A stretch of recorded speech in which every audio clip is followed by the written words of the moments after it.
সরকার দেউলিয়া হয়ে গেছে, বরোইং ক্যাপাসিটি চলে গেছে, সরকারের কোনো টাকা নেই, পরিকাঠামো উন্নয়নের সব কাজ বন্ধ। আপনার পঞ্চায়েত সমিতি আছে, এদের জিজ্ঞেস করুন, 15th ফিনান্সের টাকা ছাড়া কিছু নেই।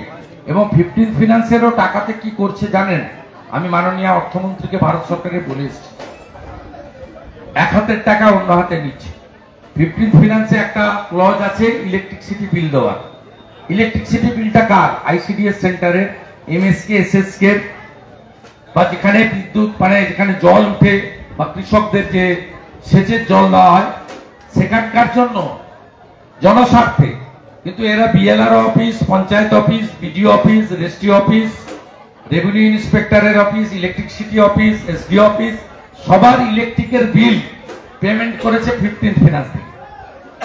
যেমন মিড ডে মিলের টাকা থেকে, বক্তুই থেকে শুরু করে সব জায়গায় কম্পেনসেশন দিয়েছে।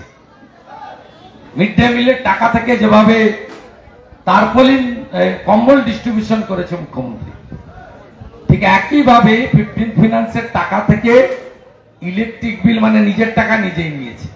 ভারত সরকারের টাকা রাজ্য সরকারের খরচ করার কথা অন্য জায়গায়, রাজ্য সরকার টাকাটা দিয়েছে WBSETC। এটা কমপ্লিটলি ইনসলভেন্ট দেউলিয়া সরকার। কুলতলি সাদ্দাম অবশেষে গ্রেপ্তার হলেন গতকাল গভীর রাতে, তাকে আলাঘর থেকে গ্রেপ্তার করা হলো সিপিএম নেতার ওখানে। হ্যাঁ, ওই জন্য ওরা বলে নো ভোট টু বিজেপি, সব হিন্দু ভোট কেটে জেতায়, 12টা সিট এবারে জিতিয়েছে তৃণমূলকে। আর নিচের তলা সিপিএম বন্ধুরা বুঝতে পারছেন, তাই 21-এর 3700 সিপিএম ভোটার এবারে আমাদেরকে ভোট দিয়েছে এই কেন্দ্রে। 6200টা 3500-এ নেমে গেছে, এরপরে শূন্য হবে। আপনি গতকাল যে সংখ্যালঘু নিয়ে যে মন্তব্য করেছিলেন, তথাগত রায় কার্যত আপনাকে সমর্থন। ঠিক আছে, বাক স্বাধীনতা আছে, আমি আমার অবজারভেশন মনের কথা বলেছি, যে আমার সাথ দেবে আমি তার সাথ দেবো, তো অন্যের কর্ণের কিছু নেই, তো রেসিপ্রোকাল।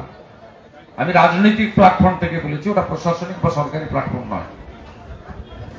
যে ভারতীয় জনতা পার্টিকে দেখবে তার সুখে দুঃখে সাথী হবে, মিথ্যা মামলা খাবে, মার খাবে, ভারতীয় জনতা পার্টির উচিত তাদের দেখা। এর মধ্যে খারাপের কি আছে? সুকান্ত মজুমদার আজকেও বলছে যে আমরা সবাইকে নিয়েই চলবো। সুকান্ত মজুমদার এনডিএ সরকারের নীতি চাই, ভারত সরকারের নীতির কথা বলেছেন উনি। একাধারে রাজ্য সভাপতি, একাধারে মন্ত্রী।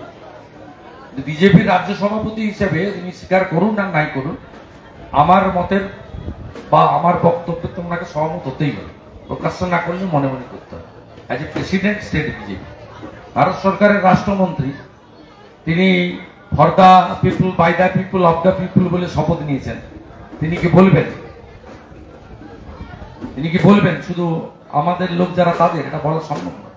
কিন্তু আমি আমার পলিটিক্যাল প্ল্যাটফর্ম থেকে বলেছি, আমি এই নীতিতে বিশ্বাস করি, এই নীতিতে কাজও করি। এই নীতিতে আমি আমার নির্বাচন কেন্দ্র এই নীতিতে কাজ করি। এইটা কি ডিভিডেন্ড? 7 বছর যিনি 7 মাস যিনি জেল খেটেছেন, আমি পবিত্র করের সঙ্গে থাকবো না রুকু উদ্দিন যিনি ঢিল মারেন বা নাজিমের বেটা বিজেপির পতাকা ছেড়েন তার সঙ্গে থাকবো? এখানকার লোক বলুক না কার সঙ্গে থাকা উচিত। টাউন ক্লাবে বজরংবলীর পুজোতে আমি আসবো, ভূতা মোড়ে মায়েদের ধরে ধরে পেটাবে, বিজেপির পতাকা ছিল না, ধ্বজ ছিল। আমি সেই ভূতা মোড়ের গুন্ডাদের সঙ্গে থাকবো না আমার সোনাচূড়া থেকে যে মারা এসেছিল পুজোতে তাদের ধরে পিটালো আমি তার সঙ্গে থাকবো? কার সঙ্গে থাকবো? আমি জিতেছি, মমতা হেরেছে। টাউন ক্লাবে পেট্রোল বোম এসে যারা মেরে দিয়ে গেল, সাউদ্দিন শামসুল বাহিনী, বাইতুল বাহিনী, আমি তাদের সঙ্গে থাকবো? যে টানা টাউন ক্লাবের ছেলেদের সঙ্গে থাকবো যারা 26শে জানুয়ারি, 15ই আগস্ট বন্দে মাতরম বলেন, জাতীয় পতাকা তোলে? হেমন্ত বিশ্ব শর্মা এই কাজে একই কথা বলছে, অনুপ্রবেশের জেরে হিন্দু বাঙালিরা তারা কোনটা হয়ে পড়ছেন, তাদের অস্তিত্ব সংকটে পড়ে যাবে এই রাজ্যে অনুপ্রবেশ। ওই জন্য তো 72টা জায়গা খোলা, রোহিঙ্গা ঢুকছে।